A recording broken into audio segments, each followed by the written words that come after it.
नमस्कार, आप देख रहे हैं देश न्यूज। मैं हूं आपके साथ ऋषिका गुप्ता। दिल्ली में चुनाव 25 मई को है और यहां आम आदमी पार्टी की राज्यसभा सांसद स्वाति मालीवाल का मुद्दा लगातार जारी है। स्वाति का जहां ये कहना है कि दिल्ली के मुख्यमंत्री के पीए ने उनके साथ मारपीट की। जिस दिन मारपीट हुई उसी दिन वह रिपोर्ट लिखाने थाने भी पहुंची, लेकिन रिपोर्ट नहीं लिखाई। और इस बीच आप नेता संजय सिंह ने स्वीकार किया कि स्वाति के साथ बदसलूकी हुई है। सीएम केजरीवाल दोषी के खिलाफ कार्रवाई जरूर करेंगे, लेकिन हुआ इसका उल्टा। इस घटना के बाद केजरीवाल के टूर पर विभव कुमार उनके साथ नजर आ गए। अन्य दलों ने इसकी निंदा की और कहा कि जब दोषी के खिलाफ कार्रवाई ही करनी होती तो उसे साथ लिए क्यों घूमते भला। और इसी बीच कुछ लोगों ने कहा कि स्वाति का राज्यसभा टिकट किसी और को दिया जा रहा है, इसीलिए यह पूरा मामला बनाया जा रहा है। स्वाति ने इन सभी आरोपों का खंडन किया और आखिर गुरुवार को मुख्यमंत्री के पीए विभव कुमार के खिलाफ एफआईआर दर्ज करवा दी। जब घटना के दिन से ही भाजपा कार्यकर्ताओं ने इस मुद्दे को उठा लिया तो आम आदमी पार्टी समझौते के मूड में आ गई थी। इसलिए संजय सिंह ने एक सधा हुआ बयान दिया था कि अब इस एफआईआर के बाद मामला आर पार का हो चुका है। लगता है स्वाति और आम आदमी पार्टी में अब किसी समझौते की गुंजाइश नहीं रह गई है। अगर उन्हें राजनीति में रहना है तो हो सकता है कि किसी दूसरी पार्टी का दामन भी थामना पड़ जाए। फिलहाल तो भारतीय जनता पार्टी के कार्यकर्ता इस विवाद को खूब हवा दे रहे हैं। इस घटना के खिलाफ प्रदर्शन भी किए जा रहे हैं। अब तक ये बात सार्वजनिक नहीं हुई है कि एक महिला सांसद के साथ मुख्यमंत्री के पीए ने इस तरह मारपीट क्यों की। आखिर ये पूरा मामला किससे जुड़ा हुआ है। खैर, हकीकत जो भी हो, आम आदमी पार्टी ने खुद ही चुनाव के ऐन पहले दूसरी राजनीतिक पार्टियों को एक बड़ा मुद्दा दे दिया है। इंडिया गठबंधन में शामिल दलों को इस मामले में कुछ भी बोलना भारी पड़ सकता है और इसीलिए वे सिर्फ ये कह रहे हैं कि महिला का सम्मान हमारे लिए सर्वोपरि है। जो भी दोषी होगा उसके खिलाफ मुख्यमंत्री कार्रवाई जरूर करेंगे। वहीं दिल्ली के मुख्यमंत्री अरविंद केजरीवाल ने रविवार को आम आदमी पार्टी सांसदों, विधायकों और नेताओं के साथ भाजपा हेडक्वार्टर पर प्रदर्शन के लिए मार्च किया। वे दोपहर 12 बजे आम आदमी पार्टी के ऑफिस पहुंचे और आधे घंटे बाद पार्टी नेताओं के साथ 800 मीटर दूर भाजपा हेडक्वार्टर की ओर कूच कर गए। हालांकि प्रदर्शन किसी बड़े नेता की गिरफ्तारी के बिना करीब 1:30 बजे खत्म हो गया। पुलिस ने कुछ आम आदमी पार्टी समर्थकों को हिरासत में लिया, जिन्हें कुछ देर बाद छोड़ दिया गया। वहीं पुलिस ने प्रदर्शन को देखते हुए सुरक्षा के पुख्ता इंतजाम भी किए थे, जहां भाजपा ऑफिस के बाहर उसके आसपास 144 धारा भी लागू कर दी गई थी। साथ ही आने जाने वाले रास्तों पर बैरिकेडिंग कर दी गई थी। उन्होंने आज कहा है, मुख्यमंत्री अरविंद केजरीवाल ने, कि भाजपा ने हमें खत्म करने के लिए 3 प्लान बनाए हैं। पहला, चुनाव के बाद पार्टी के अकाउंट फ्रीज किए जाएंगे। दूसरा, पार्टी के बड़े नेताओं को गिरफ्तार किया जाएगा और तीसरा, पार्टी दफ्तर खाली कराया जाएगा। उधर आम आदमी पार्टी के प्रदर्शन के बीच स्वाति मालीवाल ने पोस्ट किया, जिसमें उन्होंने लिखा, कभी निर्भया के लिए इंसाफ मांगने वाले अब आरोपी विभव कुमार का साथ दे रहे हैं। और बेहद संगीन अब यह मुद्दा हो गया है, क्योंकि एक महिला के सम्मान को ये जो घमासान है वो चिढ़ चुका है। और अहम बात ये कि दिल्ली में 25 मई को चुनाव होने हैं और उससे ठीक पहले स्वाति मालीवाल का मुद्दा, जिसे दोनों ही राजनीतिक दलों की तरफ से हवा दी जा रही है। देखना होगा कि इसका कितना नुकसान जो है वो आम आदमी पार्टी को होता है या कितना फायदा अन्य मुद्दों, इस मुद्दे को लेकर अन्य दलों को होता है। और इसी पर चर्चा करेंगे। चर्चा के लिए हमारे साथ राजनीतिक विश्लेषक विभांशु जोशी जी स्टूडियो में मौजूद है। विभांशु जी, बहुत स्वागत है आपका। और पहला सवाल मेरा आपसे यही है, ये जो पूरा स्वाति पिटाई कांड चुनाव से अहम पहले सामने आया, विभांशु जी इसको किस तरह से देख रहे हैं? क्योंकि एक तरफ हम देख रहे हैं स्वाति मालीवाल ने जिस वक्त ये मुद्दा हुआ या जिस दिन ये मुद्दा हुआ उसके 3 दिन रुककर उन्होंने एफआईआर दर्ज कराई, जहां जब ये बातें कही जाने लगी कि हो सकता है उनका टिकट किसी और को दिया जा रहा हो, तो उन्होंने एफआईआर दर्ज करा दी। दूसरी तरफ हम देखते हैं दूसरे दिन संजय सिंह सामने आ जाते हैं, एक प्रेस कॉन्फ्रेंस कर दी जाती है और उसमें यह कहा जाता है कि मुख्यमंत्री अरविंद केजरीवाल ने कहा है कि कार्रवाई होगी, जो भी दोषी होगा उस पर कार्रवाई होगी, हम स्वाति मालीवाल के साथ हैं। उसके बाद हम देखते रहे मंत्री आतिशी के 2 दिन पहले प्रेस कॉन्फ्रेंस होती है, उसमें वो ये बोल देती है कि स्वाति मालीवाल झूठ बोल रही है, यानी पार्टी पूरी तरह से यू टर्न ले लेती है। आप किस तरह से इस पूरे मुद्दे को देख रहे हैं? देखिए ऋषिका जी, बहुत दुर्भाग्यपूर्ण है स्वाति मालीवाल जी के साथ जिस तरीके की घटना सीएम आवास के अंदर हुई और जिस तरीके की एफआईआर उन्होंने दर्ज करी गई है और उसमें जो आरोप लगे हैं वो बहुत गंभीर किस्म के आरोप हैं और पुलिस उसको जांच कर रही है और न्यायालय ने भी उनको उनकी जो जमानत थी उसको खारिज कर दिया है और रिमांड पर ले लिया है। इसका मतलब कहीं ना कहीं चीज़ों में गंभीरता दिखाई दे रही है। जैसा कि हम जानते हैं 13 तारीख की ये घटना है, उसके 3 दिन बाद इसमें एफआईआर हुई और जो आरोपी हैं विभव कुमार जी, उनके द्वारा जो कृत्य किया गया वो बहुत संदेहास्पद है। जैसे उनका मोबाइल फॉर्मेट हो गया, सीसीटीवी के फुटेज वहाँ पर अभी तक नहीं मिल पा रहे हैं। हालांकि अभी पुलिस ने डीवीडी जो है, सीसीटीवी का डीवीडी जो है वो अपने कब्जे में दिल्ली पुलिस ने ले लिया है, तो उससे आगे जांच के रास्ते ज़रूर खुलेंगे। तो राजनीतिक तौर पर इसमें ये बात ज़रूर मैं कहना चाहूँगा कि आम आदमी पार्टी, जिसका उदय ही करप्शन के अगेंस्ट और महिला अधिकारों को लेकर हुआ था, 2011 में एक बड़ा आंदोलन लेकर ये लोग आए थे, और उसके बाद अरविंद केजरीवाल जी और उनकी आम आदमी पार्टी का इस विषय पे मौन रहना, महिला के साथ उनके निवास पर इस तरीके की घटना हो गई और जबकि वो उस निवास में अंदर थे ऐसा बताया जा रहा है, तब उस पर उनका कोई बयान नहीं आना। और उस पर से हम दूसरी तरफ देखें कि जैसा कि आम आदमी पार्टी के लोग और जो पीड़िता हैं वो लगातार कह रहे हैं कि मेरे साथ जो है चीर हरण तो हुआ ही, मेरा चरित्र हरण भी जो सोशल मीडिया के द्वारा लगातार किया जा रहा है, उन पर लगातार उल्टे तरीके के आरोप उनके ऊपर ही लगाए जा रहे हैं। और एक गलत, जैसा कि पीड़िता का बयान है कि एक गलत तरीके का वीडियो फुटेज जो है वो सोशल मीडिया में चलाकर मेरे ऊपर उल्टे आरोप लगाए जाने की जो बात आ रही है, वो पीड़िता द्वारा जो कह रही है, ये बड़ा दुर्भाग्य है। और सबसे उससे दुखद बात जो आज उनका धरना प्रदर्शन हुआ, देखिए पीड़ित महिला वैसे ही व्यथित होती है, ऐसी परिस्थिति में पीड़ित महिला को न्याय देने के बजाय वो सड़क पर उतर के इस मुद्दे को और मदद के रास्ते पर निकाल जाए। वो विपक्षी पार्टी, जो उनकी विपक्षी पार्टी है, जो वर्तमान सत्ता में भारतीय जनता पार्टी, उसके खिलाफ इस मामले में धरना प्रदर्शन कर रहे हैं। और यहाँ पर एक और मैं जरूर, जैसा कि हम सब जानते हैं कि 25 मई को दिल्ली में चुनाव है, तो कांग्रेस और आम आदमी पार्टी का वहाँ पर एक समझौता है चुनाव को लेकर, जिसमें 4 सीटों पर आम आदमी पार्टी लड़ रही है और 3 सीटों पर कांग्रेस लड़ रही है। तो कांग्रेस ने भी काफ़ी, जैसा कि इस वर्तमान पीड़िता ने अपनी बात रखते हुए उन्होंने दिल्ली की निर्भया घटना, जो कि 16 दिसंबर 2012 की बड़ी दुखद घटना थी, उसका भी उन्होंने हवाला दिया है कि किस तरीके की एक पीड़िता के साथ अन्याय हुआ था और पूरे देश में एक माहौल बना था इस अन्याय के खिलाफ, और जस्टिस वर्मा कमेटी ने उसको बड़ी गंभीरता से लिया भी था।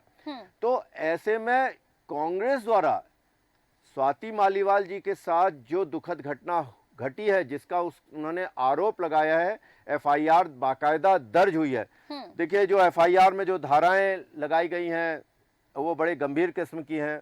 इसमें धारा 323 लगाई है, अर्थात चोट पहुंचाना पीड़िता को। धारा 506 का उल्लेख है इसमें, जिसमें आपराधिक धमकी की बात आती है, जो 2 वर्ष तक की सजा का प्रावधान है। धारा 354 का एफआईआर में उल्लेख है, अर्थात इसमें महिला की लज्जा भंग करने के इरादे से हमला करना किसी महिला पर, इसमें 5 वर्ष तक की सजा का प्रावधान है।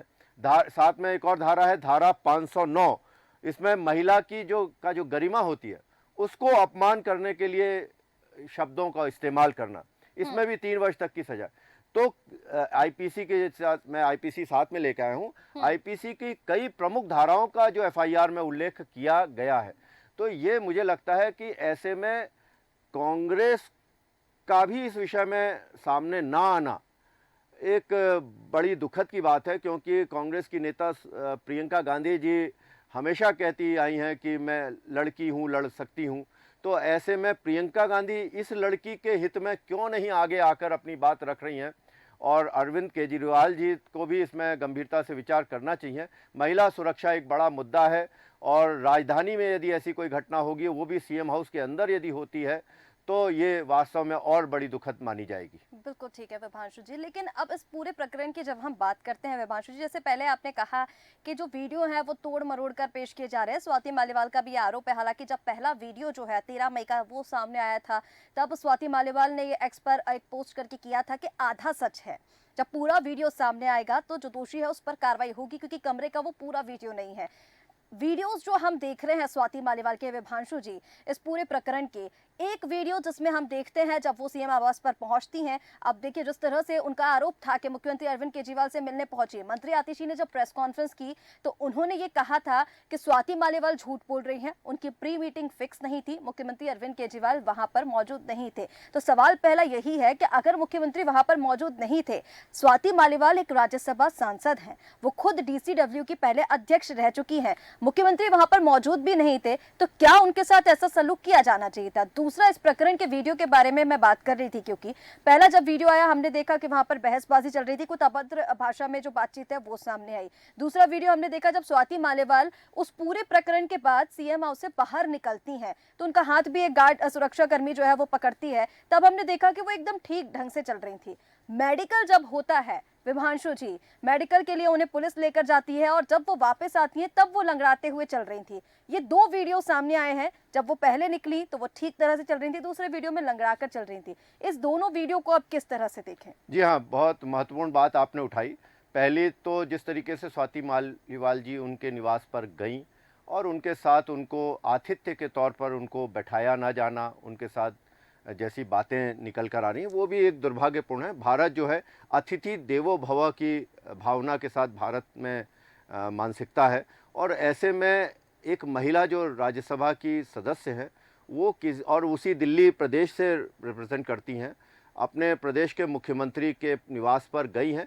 कोई ज़रूरी नहीं कि उनका नियत समय था, वो व्यक्ति के तो सामने पहुंची नहीं, वो एक संभावित समय के आधार पर अपने पद और गरिमा के हिसाब से वहाँ आप ही की पार्टी के राज्यसभा सांसद हैं। बिल्कुल, वो उनकी पार्टी की राज्यसभा सदस्य हैं और हाल में ही जनवरी 2024 में ही वो राज्यसभा सांसद नियुक्त हुई हैं और उन्हीं के द्वारा, उन्हीं के पार्टी के द्वारा उनको नामित किया गया और वो फिर वो नियुक्त हुई गई। और महिला आयोग की उनके यहाँ 9 वर्षों तक, 2015 से लेकर 2024 तक उनके राज्य महिला आयोग, दिल्ली महिला आयोग की वो अध्यक्षा रही हैं।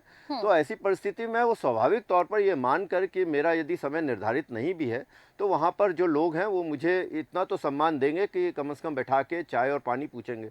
देखिए, हम देख रहे हैं दिल्ली का तापमान, मैं अलग एक बात कह रहा हूँ, दिल्ली का तापमान, कितनी गर्मी दिल्ली में पड़ रही है, पूरे भारत में ही गर्मी अपने शवाब पर है। ऐसे में कोई यदि अतिथि हमारे यहाँ आता है तो उसके साथ एक सभ्यता के साथ जो पेश होना चाहिए, कहीं ना कहीं वो तो साफ तौर पर प्रतीत हो रही है।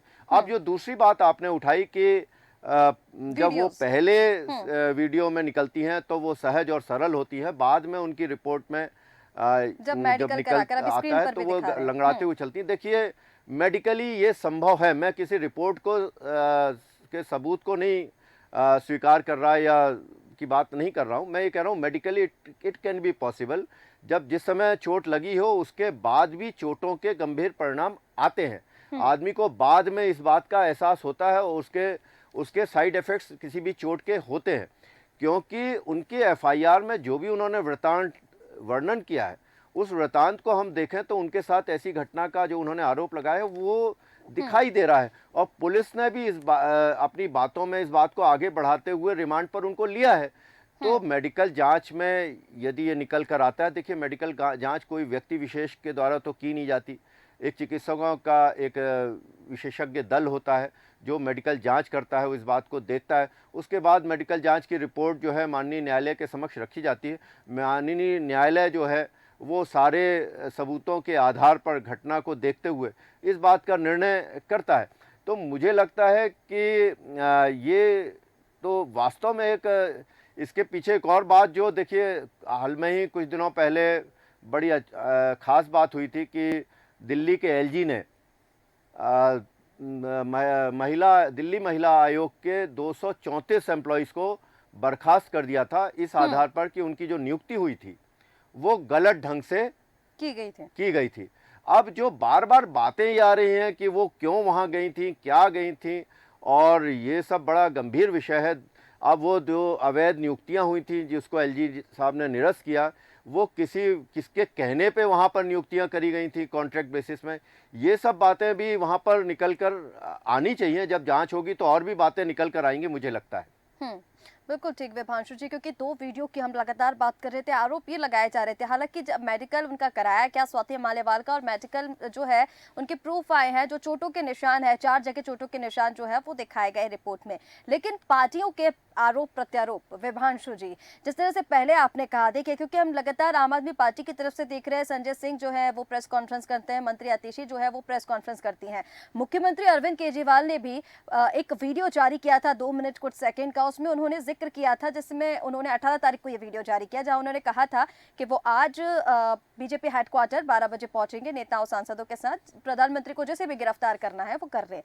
उस वीडियो में मुख्यमंत्री अरविंद केजरीवाल ने विभव कुमार का जिक्र किया था, लेकिन वहां पर भी स्वाति मालेवाल का जिक्र मुख्यमंत्री ने कहीं नहीं किया। उनसे लगातार पत्रकार भी सवाल पूछने की कोशिश कर रहे हैं, लेकिन वो इस मुद्दे पर कुछ भी नहीं बोल रहे हैं।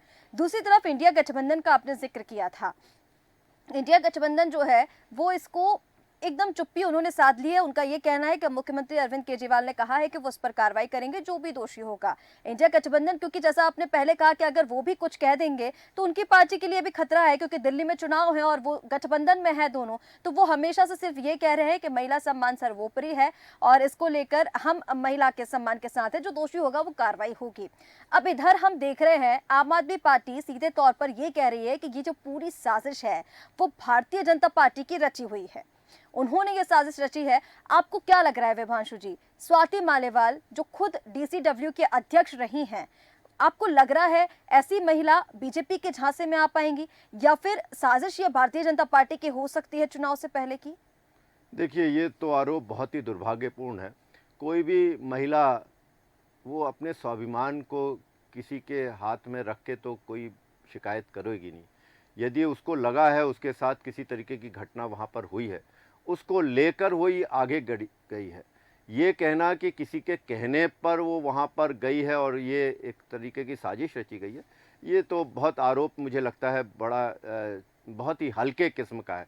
राजनीति में किसी महिला को लेकर इस तरीके के आरोप लगाया जाना, तो मुझे तो लगता है इस प्रकरण में वाकई राष्ट्रीय महिला आयोग को इस आरोप को संज्ञान में लेना चाहिए। और उस महिला का जिस तरीके से चरित्र हनन किया जा रहा है कि वो साजिश के तहत ये बात कर रही है, जब प्रकरण न्यायालय के समक्ष जाने वाला है, ऐसे में आम आदमी पार्टी द्वारा इस तरीके का आरोप लगाना कि ये कोई साजिश है, ये सीधे तौर पर उस महिला के गरिमा को चोट पहुंचाने वाला है। मुझे तो लगता है राष्ट्रीय महिला आयोग को इसको स्वतः संज्ञान में लेकर इस पर भी आम आदमी पार्टी पर भी एक एफआईआर दर्ज करनी चाहिए, जो लोग इस बात को कह रहे हैं, क्योंकि ये बात बिल्कुल ही स्वीकार्य नहीं होगी कि महिला पर आप न्यायालय से ऊपर उठकर, जब प्रकरण न्यायालय के समक्ष में चला गया है, तब उसमें आप इस तरीके का राजनीतिक मामला देकर आए।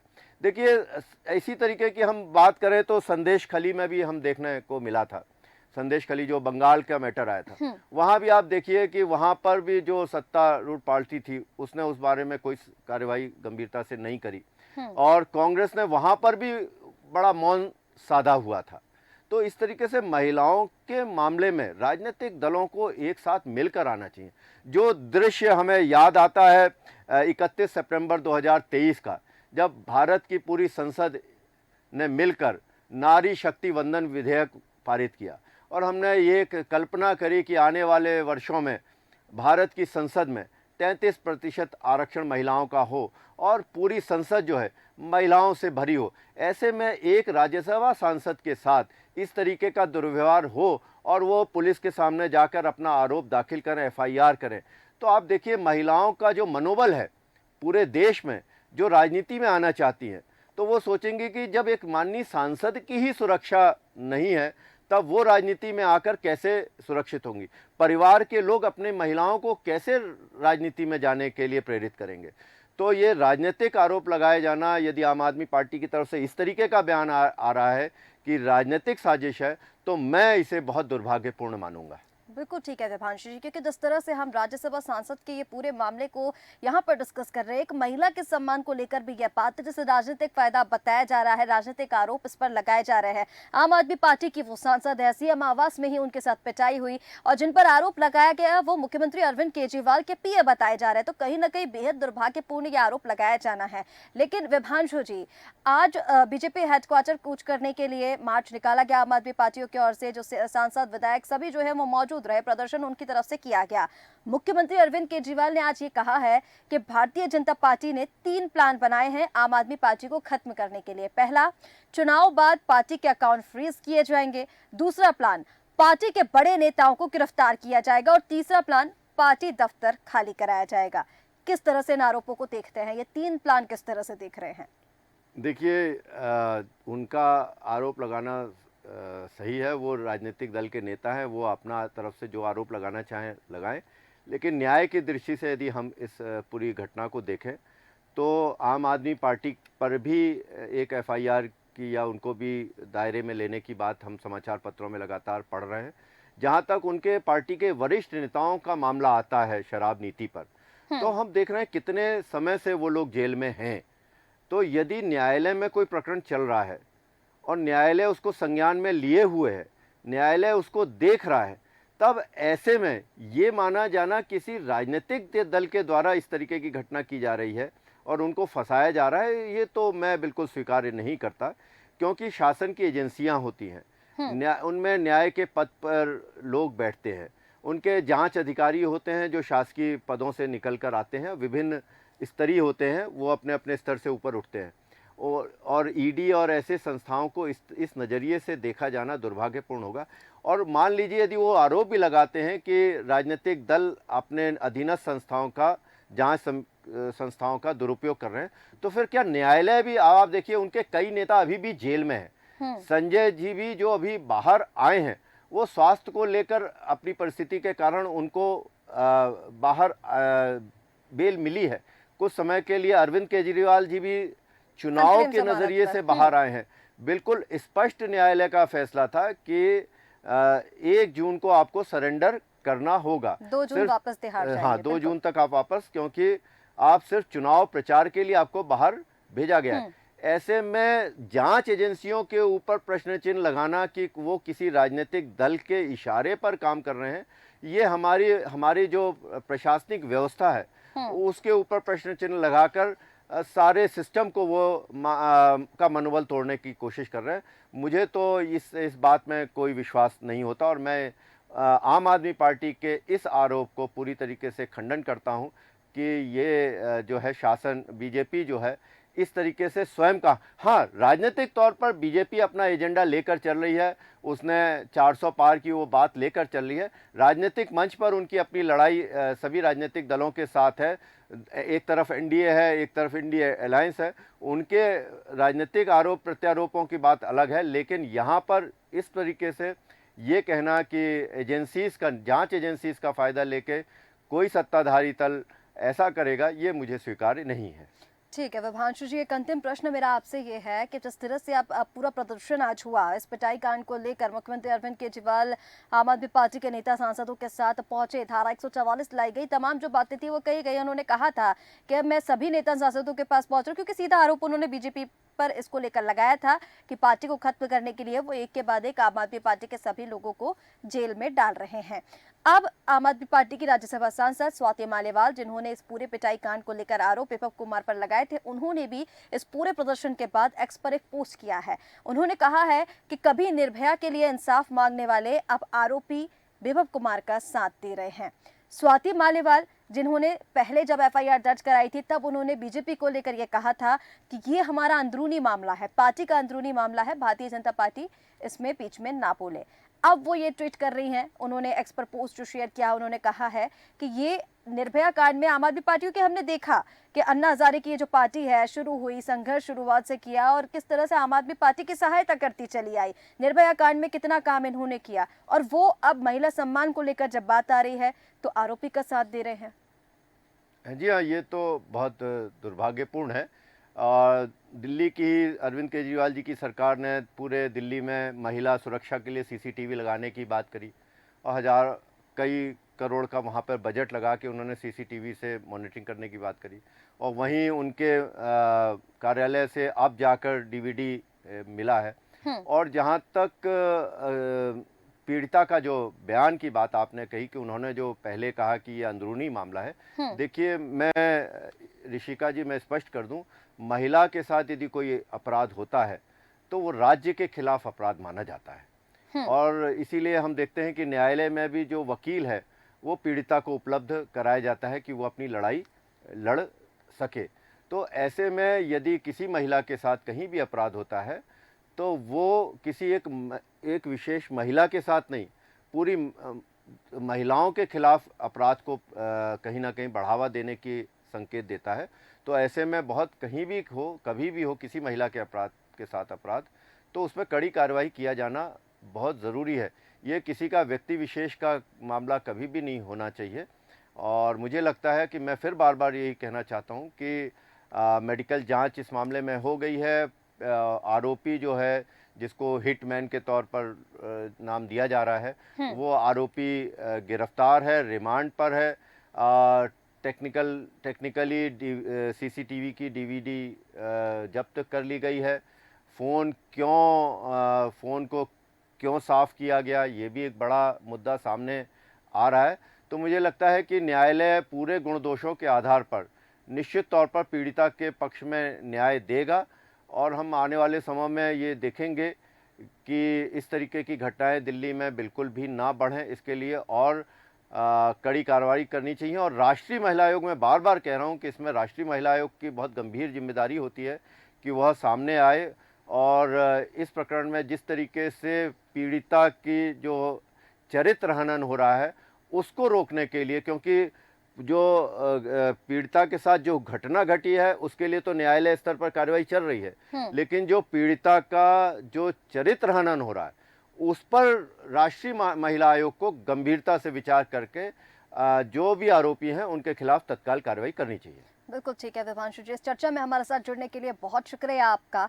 तो तस्वीरें आपको लगातार दिखा रहे हैं किस तरह से ये स्वाति पिटाई कांड जो है वो तूल पकड़ता जा रहा है। राजनीतिक दल इसको अपने अपने फायदे के लिए, बयानबाजी जो है वो तेज हो गई है, लगातार इस मुद्दे को हवा दी जा रही है। अब देखिए दिल्ली में 25 मई को चुनाव होने हैं और ऐसे में इस मुद्दे को हवा देना क्या आम आदमी पार्टी के लिए आफत बनेगा। लेकिन उससे भी बढ़कर महिला सम्मान को लेकर, क्योंकि यहाँ पर घमासान छेड़ा हुआ है। स्वाति मालीवाल ने विभव कुमार के ऊपर, जो मुख्यमंत्री अरविंद केजरीवाल के पीए हैं, उन पर गंभीर आरोप लगाए हैं। मार पिटाई के ये जो आरोप लगाए गए हैं उसको लेकर स्वाति मालीवाल का मेडिकल भी कराया गया, जिसमें मेडिकल जो प्रूफ है वो भी आया है। चोट के निशान उनके शरीर पर दिखाई दे रहे हैं और कहीं ना कहीं विभव कुमार की इस पर गिरफ्तारी भी हो गई है। लेकिन अब उनके फोन को फॉर्मेट करना, पासवर्ड पुलिस को नहीं देना, पुलिस का सहयोग नहीं करना, ये तमाम प्रश्न जो है वो खड़े करता है। लेकिन एक पूरा जो वीडियो, इसको लेकर 2 वीडियो सामने आए हैं। इन दोनों वीडियो के बाद अब पूरे वीडियो की जो तलाशी है वो भी की जा रही है कि आखिर इस पूरे पिटाई कांड का सच क्या है, जो जल्द ही देश के सामने होगा। और